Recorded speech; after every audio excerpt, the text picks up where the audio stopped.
4th, 2025. Happy fall. Recorded live from the English Valley's History Center. Here's Jackie. Hello, my name is Jackie Geringer McDermott, and we are recording live from the English Valley's History Center in North English, Iowa. It's October 4th, 2025.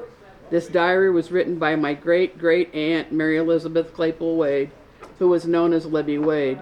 She was 75 years old in August of 1950.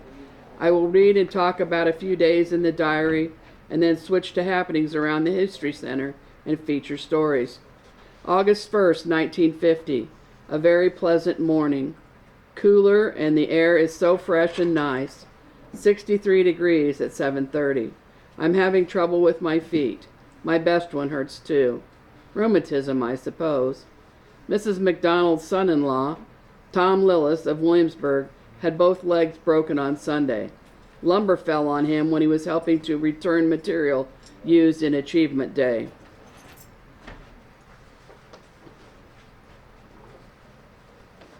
Trace McDonald is a neighbor who is the housekeeper for Father Dugan at the Catholic Rectory on Boland Avenue.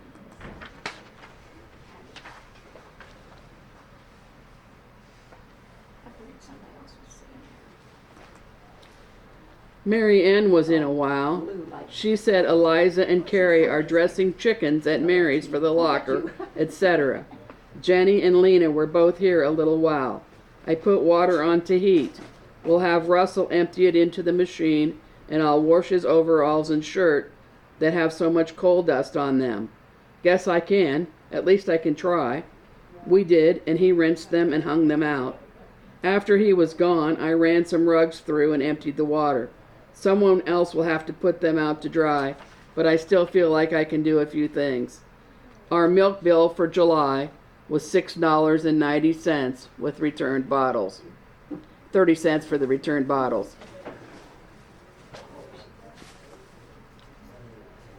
Mary Newhouse is a neighbor.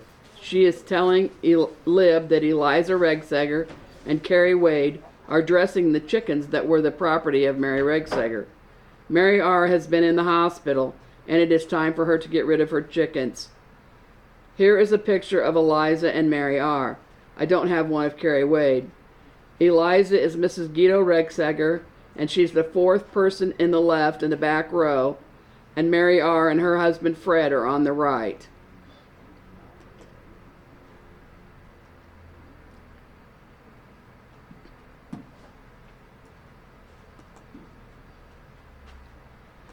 Jenny is married to Lib's oldest son, Wayne or Perky Wade.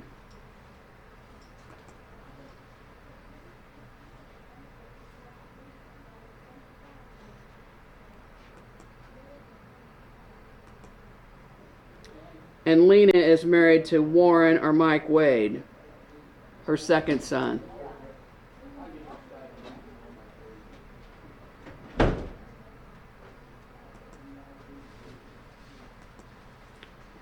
Russell is Lib's third son, and she lives with him.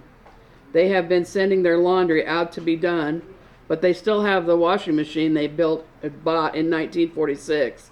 So if Russell helps, Libs can accomplish a load of wash.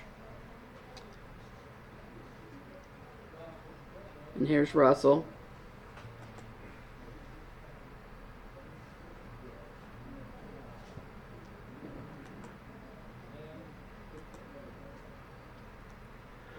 The family has milk delivered from Art Carter's dairy.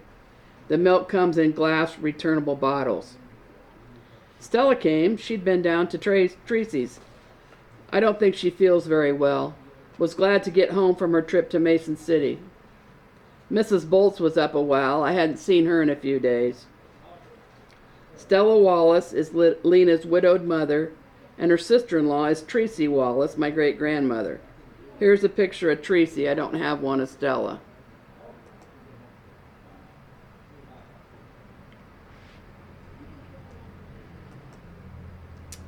Russell went over to Cheney's this evening. I didn't think I'd better go. My foot would give me trouble. I would like to go, though. I've known her for a long time. The funeral is to be tomorrow at the Christian church. Russell settled up with the bank and has the canceled notes for his car. It's his now. He had a flat tire this evening. Mrs. Bencini has passed away. The visitation was held at the home of the deceased in those days. Russell works with her son Walter, or Dusty Cheney. Dusty is fourth from the left in this picture.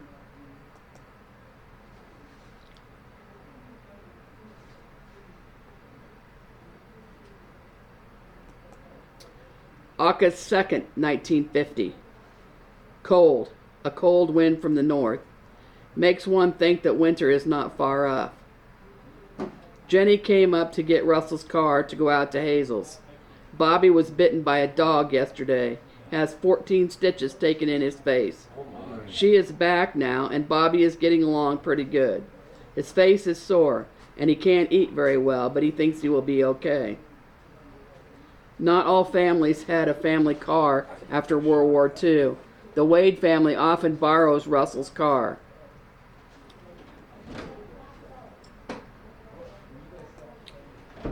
Hazel Wade Cobb is Jenny's youngest daughter. She and her husband Glenn Cobb have adopted Robert Jan Cobb, who was known as Bobby.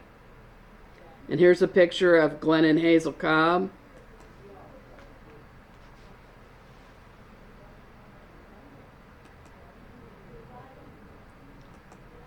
And here is Bobby Cobb.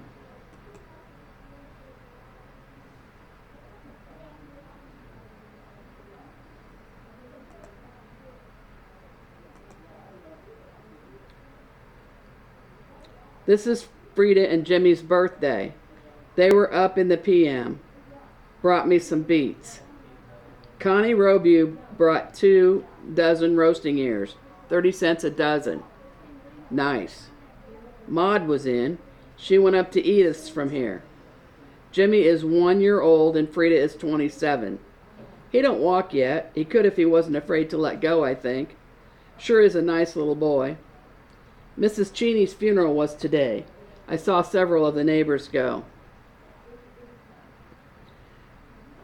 Frida is married to Walter Bud Wade, who is Lib's grandson, and they live around the block from Lib and know she likes fresh vegetables and fruit.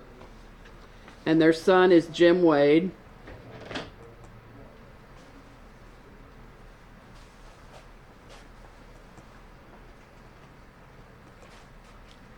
And Connie Robu is about 12 years old in 1950, and she's the younger sister of longtime area resident Gene Harris.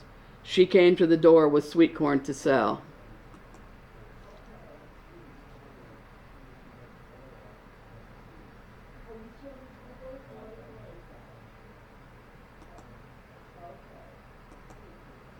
We had corn for supper and also beets.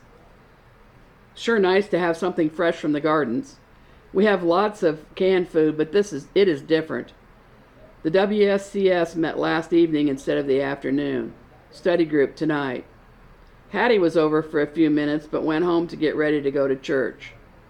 Neva and Lavera Cheney brought me a lovely bouquet of flowers from the funeral. Gladolias in a lot of shades. WSCS and study groups are women's Methodist groups. Hattie Newberry Killian is Lib's friend who lives over on Boland Avenue. And here is a picture of Neva Cheney. She was the wife of Ralph Cheney. She was one of the school cooks in later years, and she's the second one on the left.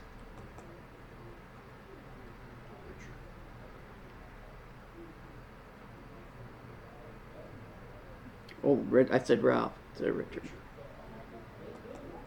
I just said her husband was Ralph. It should be Richard Cheney.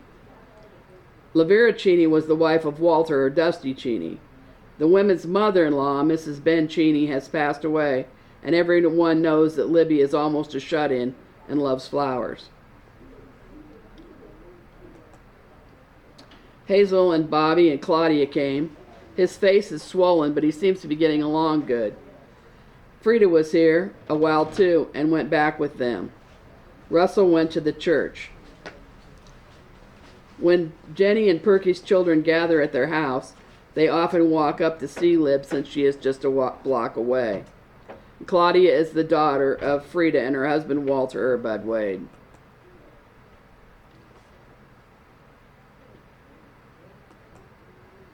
August 3rd, 1950. Nice. A little cool in the morning, but warmer later. I did a little extra work. Wiped off the kitchen floor and got dinner.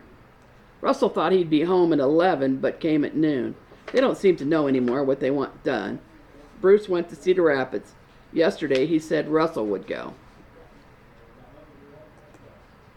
Bruce Warner is Russell's supervisor at the home lumber company.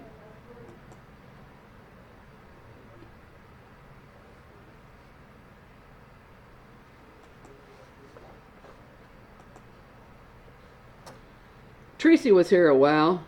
She was to buy some shower gifts for Betty and for Marilyn Kay, who is to be a bride soon.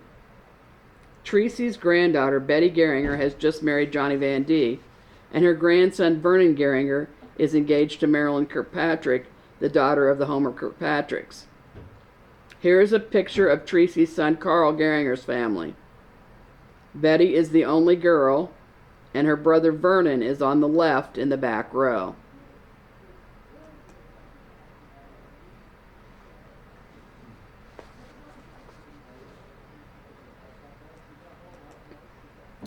Flossie was in a few minutes. She has all moved out now. It was quite a job for her. She said Ruth Worrell's little boy has been quite sick. They feared polio, but it was not. Flossie West is the granddaughter of Lib's cousin Wallace Claypool. She has moved back out to the country for now with her little daughter Barbara and will be staying with her parents Millard and Molly Claypool. And Flossie is in the back left corner of this picture.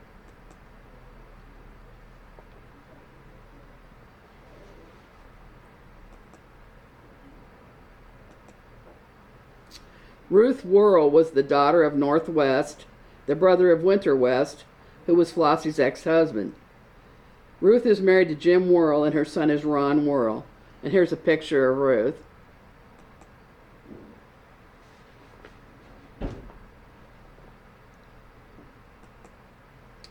In the afternoon, Stella came, and then Mary Newhouse. Tracy called up. Glenn had been there today. Took Arnold down to Iowa City to give blood. I think to replace in the blood bank. Mamie is a lot better, still in the hospital though. And here's a picture of my uncles, Glenn Geringer and his younger brother Arnold.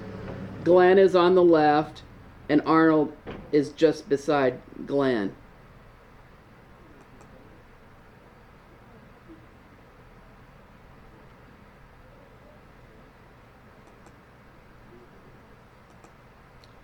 Glenn's wife, Mamie, has just lost a child and had to have blood transfusions.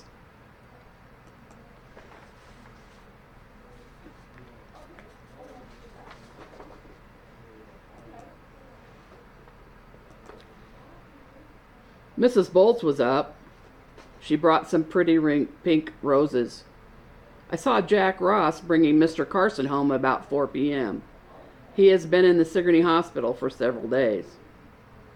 Elizabeth, or Lizzie Geiger Bolts, is Lib's 87-year-old neighbor. In addition to having a funeral service and a furniture store, Jack Ross also owns an ambulance service, bringing Mr. Carson home across the street from Lib. And here's a picture of W.C. Carson.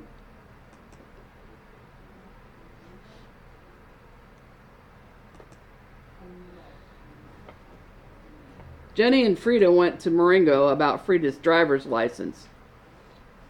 Melva and Barbara rode along. Mary Newhouse said she had her house rented to Dempsey Wade after September 1st. Jenny was here a while. Russell went fishing, but no fish. He enjoys the trips anyway, which proves there is more to fishing than catching a fish. Melva Wade is the wife of grandson Harold or Stub Wade, and Barbara is her daughter. And here's a picture of Barbara.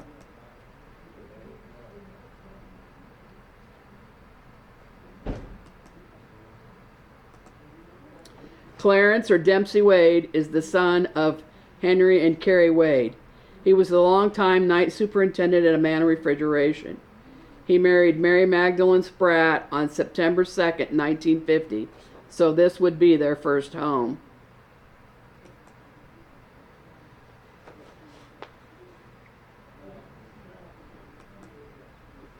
August 4th, 1950. Raining this morning. The ground has become awfully dry and we need a good rain. My foot hurts today, worse than usual. I wonder if the weather is causing it. Jenny took a list to the store for me. I wanted several things. A broom for one, and I sent for some fish. I thought I would surprise Russell, but I was a bit disappointed. No good, and they cost $1.11. I think catfish, but ocean cats. Strong, tough, not what I wanted at all. Live and learn. Maud was here in the PM. She gave me a can of mixed vegetables. Would be nice for a salad, or any way one would like.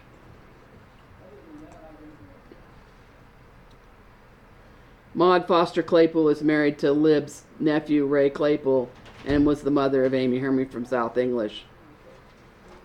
Lena was here too. She stayed quite a bit. She don't come very often. She had dressed chickens to put in the locker. Got them from Nellie. Nellie Wallace Hahn was Lena's sister, and she gave or sold the dressed chickens to Lena, which Lena brought to put in the locker, which is a half a block away.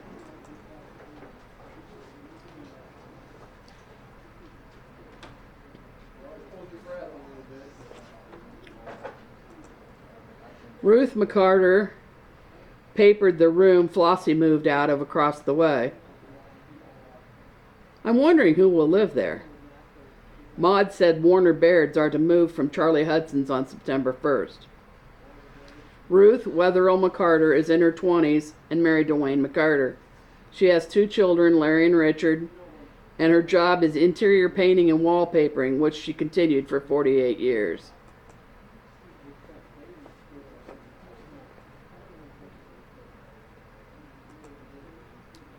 Millie stopped at the door a minute this evening. Stella is worried, afraid she won't get all the money that she should.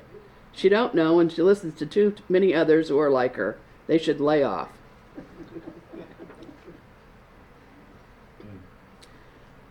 Millie Swope Knipper is another of her neighbors, and here's a picture of Millie.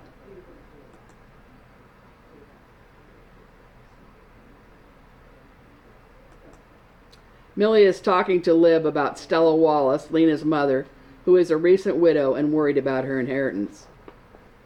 Saw in the Williamsburg paper that Lieutenant Darrell Wade was sent from Chicago to San Francisco. They had a farewell party at Lex for him, his wife, and 2 children. All the family were there except for Calvin's in California. Darrell Wade was Lib's nephew by marriage, the son of her husband Bert Wade's brother Alexis, or Lec Wade, and his wife Edith Chapman Wade. And here's a picture of Lec and Edith.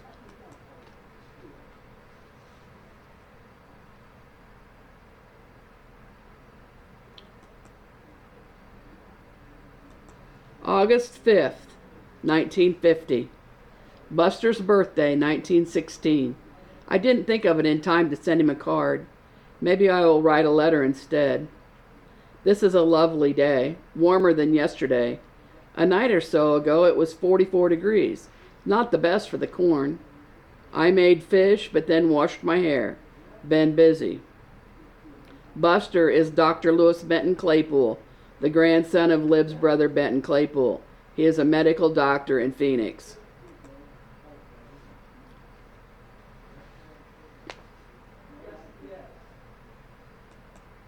When Lib says it's not the best for the corn, she's talking about the weather being too chilly for the corn crop.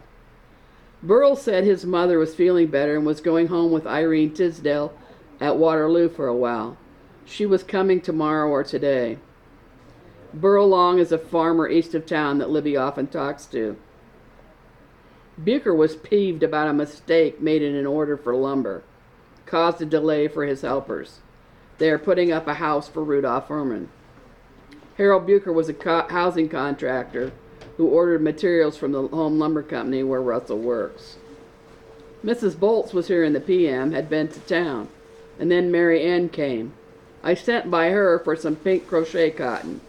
When she came back, she had an ice cream for each of us. Neva and Lavera came and got the flower basket that they left here a few nights ago. Trace McDonald was in a while too. Russell went back to work after supper. He is to go on Wednesday nights, and some of the others are to go on, or no, he's to go on Saturday nights, and some of the others to go on Wednesday nights. They are pretty busy these days. Russell hauled materials today, was out to see Mitchell's in the AM and George Berry's in the PM. As was often the case in those days, businesses stayed open on Saturday nights or Wednesday nights. C. Mitchell would be Columbus and Ruby Mitchell, who were farmers west of town near Gritter School, and George and Alta Wade Berry were Russell's aunt and uncle, and they lived east of town in the Champion Hill neighborhood. And here is Alta Berry.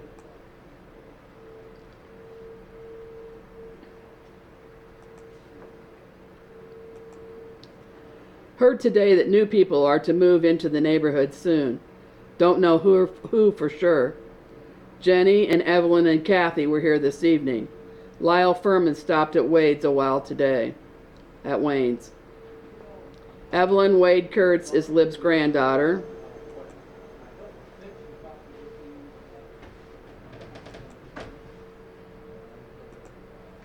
And Kathy Kurtz is Evelyn's daughter.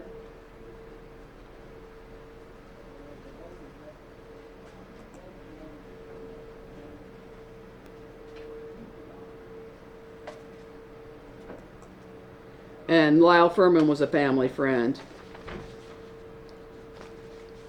Now we're going to go on with the second part of the show.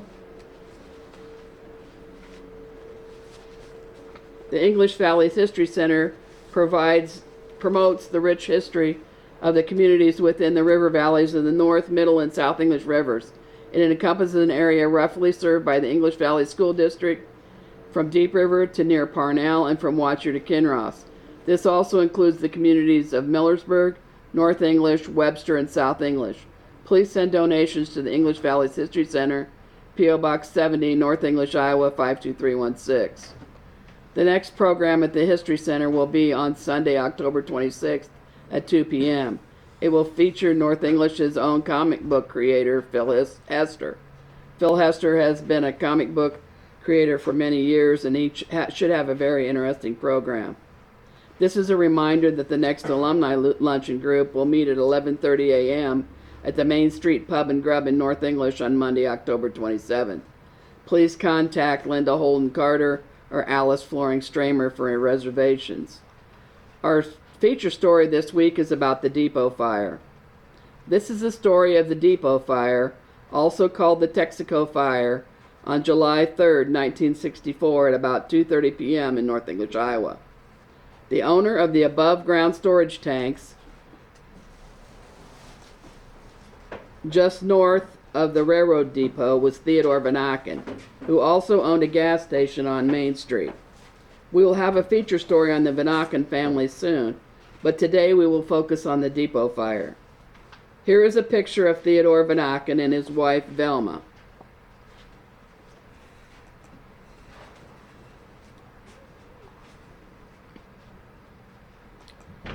This story was derived from a story written in the North English 150 yearbook by Theodore's great-grandson, Tanner Morrison, and from a story by Carl Hogendorn in the North English Record newspaper, and memories from people who were witnesses that day, including me.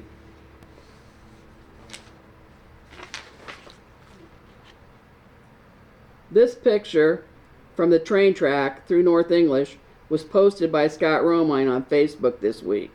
This is looking west from the crossing. Highway 149 was north of the train tracks. What you see in this picture west of the train is a building which is approximately where Casey's is today. You can see the house up on the hill behind where the bank is located, and the barns that belong to Charlie Runyon, which are gone now on the place that Alan Geringer owns on South Main Street. And north of the train tracks is a building which is owned by the Home Lumber Company, and just peeking out in the back are the bulk tanks which were at the farm service station further to the west. And here is that picture. Are we done out here?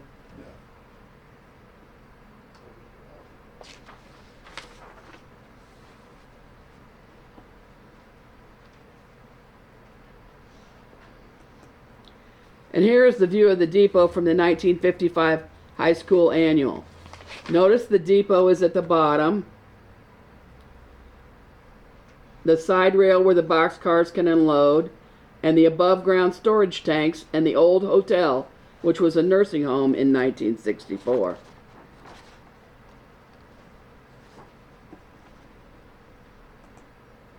And here is that picture so you can look at it some more.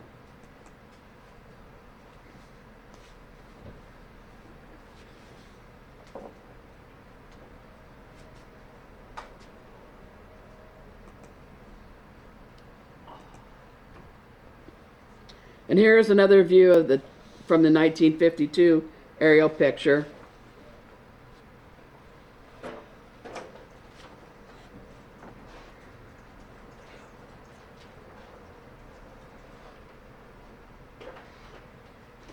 And here's that one on the screen for you.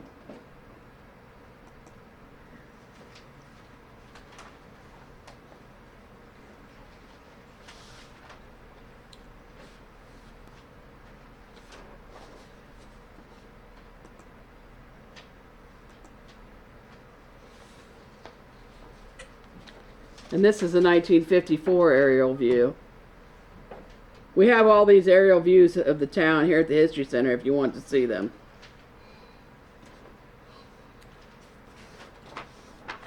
And the next one I'm going to show is the depot in 1960, when a passenger and a freight train came through one day.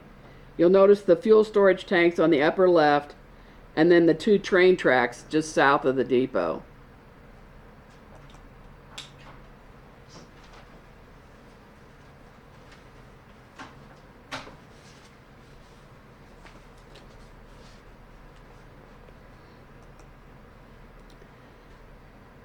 And now here's the story by Carl Hogendorn. The day a town held its breath. Friday, July 3rd, 1964, was the day that the town of North English held its breath, not just for a few seconds or minutes, but for 2 agonizing and fear-filled hours. It all started when a C.H. Wilson gas transport truck, operated by Gary Finley of Coralville, pulled up at the Texaco bulk storage tanks near the Milwaukee depot here. Finley had just hooked up to the mechanism to unload his liquid cargo when something went wrong with the pump and it exploded. Flames enveloped a wide area in an instant. Finley was afire. Fortunately, it had rained Friday morning and there were mud puddles. Finley immediately rolled in the mud to douse the flames, undoubtedly saving his life. Some men took him to the Miller Clinic, where his burns and a cut on his forehead were treated. At the time of the explosion, Cletus Esser and Wilmer Dillon were unloading feed from a boxcar onto an F-Plank Seed Company truck just a few feet from the gas transport on the north side of the depot. Flames enveloped the truck in one big puff. Cletus and Wilmer escaped around the depot. Several people saw the fire just seconds after the explosion and called the fire department. The firemen immediately took the truck to the water hydrant near the Popham nursing home, while volunteers helped remove the patients from the nursing home to a safer area.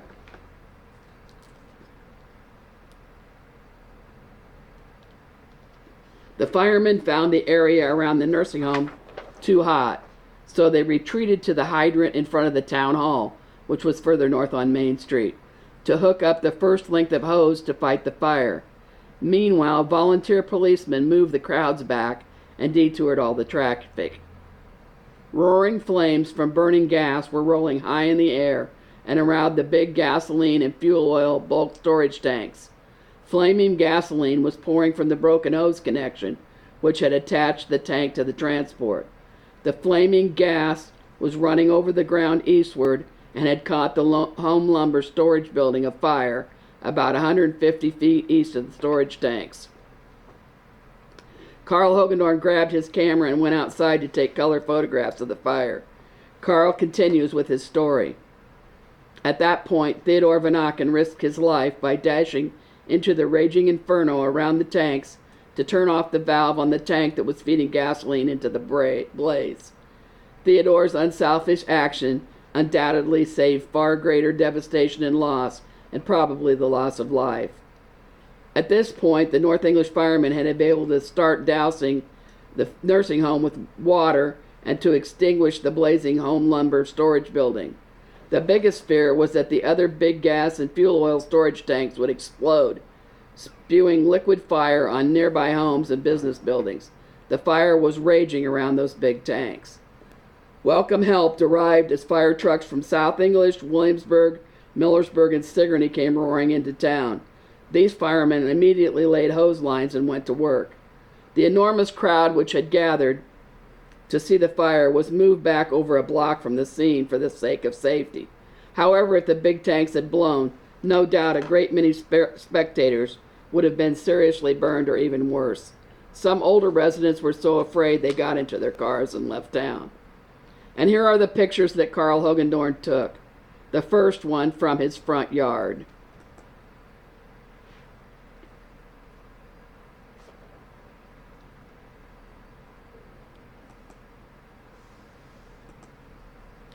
And here is a picture of the firefighters using the 1929 fire truck, which the department still has, but it's non-operational now.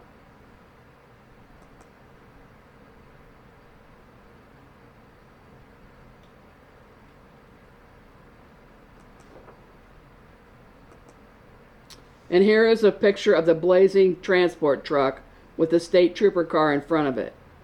All three of these pictures are available to see at the History Center on a picture board, along with Tanner Morrison's retelling of the story.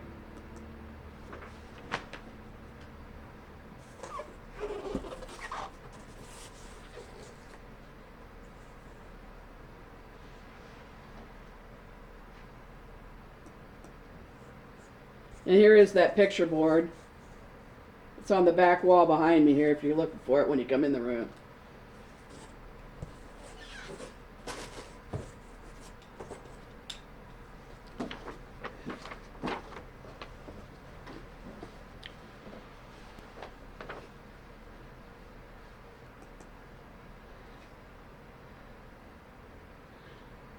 They got the blaze under control enough that they could pull the flaming transport truck further from the storage tanks, and after 7 p.m., the fire in the transport truck was extinguished.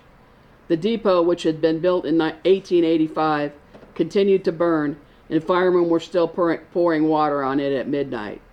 The fire could be seen as far away as Fairfax and west of Fairfield.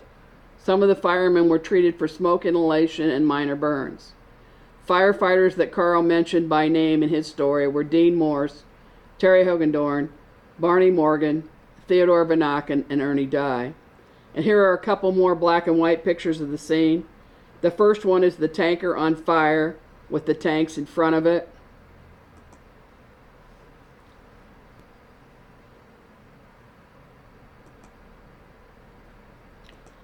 And the second one is the burned down semi.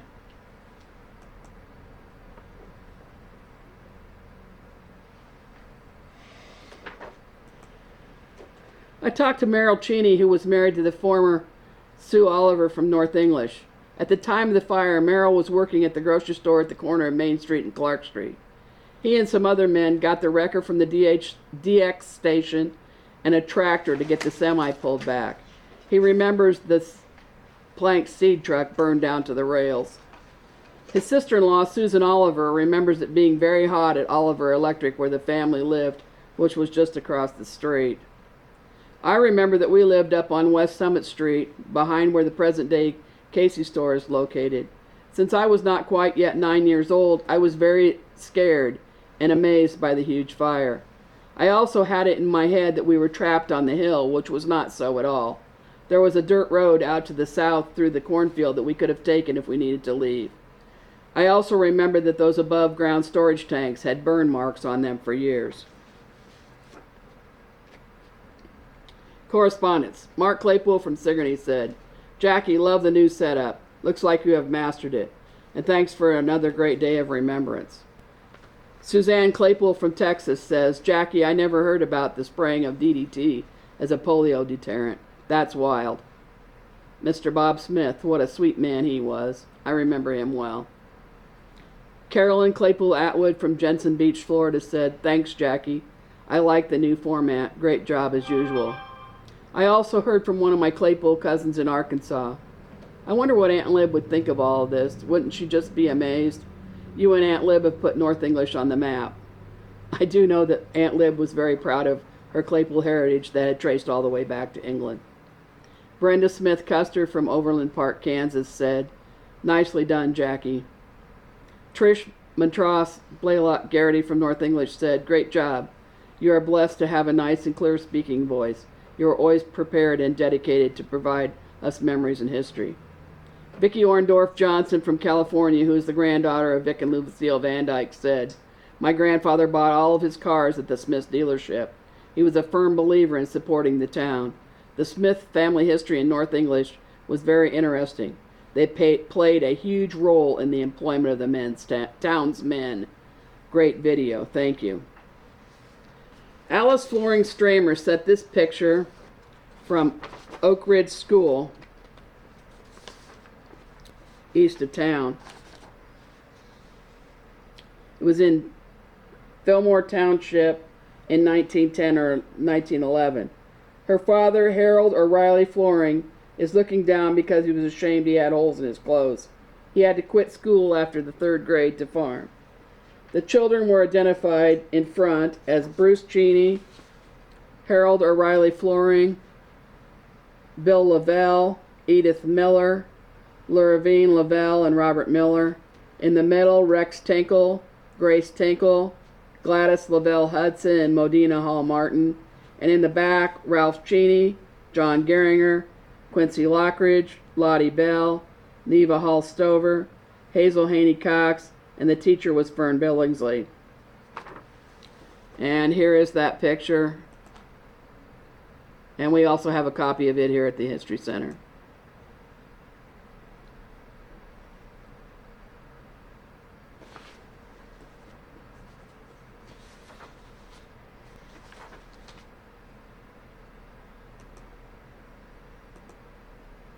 And you might remember a couple weeks ago we were doing the story on Ellen Gerard. This is her children and grandchildren who were on Team Ellen in their green shirts because they're proud of their Irish heritage. With the no format, I can show you color pictures.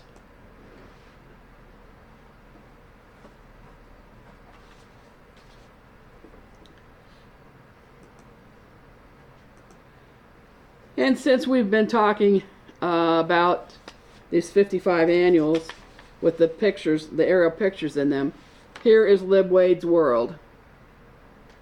Down at the bottom is the house of Old Doc and Elizabeth Miller, and the homes on each corner across from it are now gone. And then Perky and Jenny's house and Jigger Geiger's. And then up the block is where Bud and Frida lived, and Anna Bauer's house, and then Russell and Lib's house, Russell's garage, and the Miller Implement Building. Across the street we can see Geiger's, Carson's, which became Kaufman's, Zilmer's, which became Evers's, Churchill's and Will Harris's,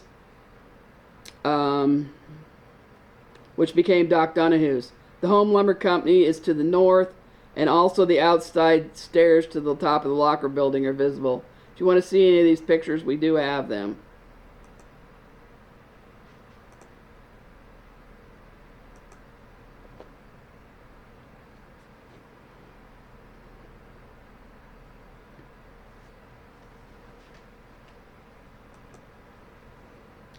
Jeanette Doherty Nadley, who was in the North English class of 1949, recently passed away.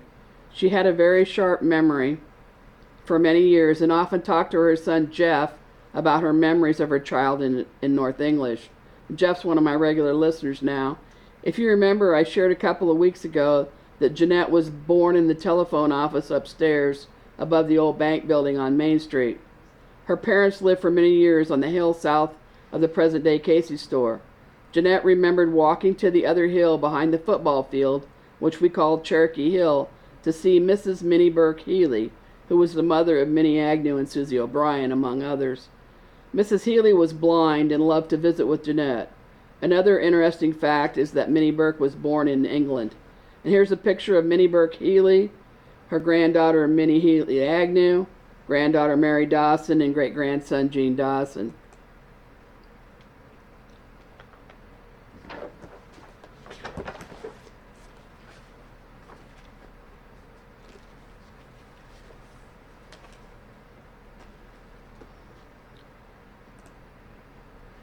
Our sympathies this week are with the family of Beverly Harris Miller, who was in the class of 1956. And she's right here in this picture.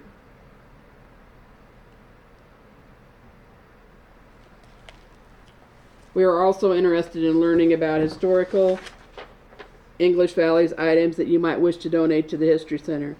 Please contact Dave Jackson, Scott Romine, or any board member to donate.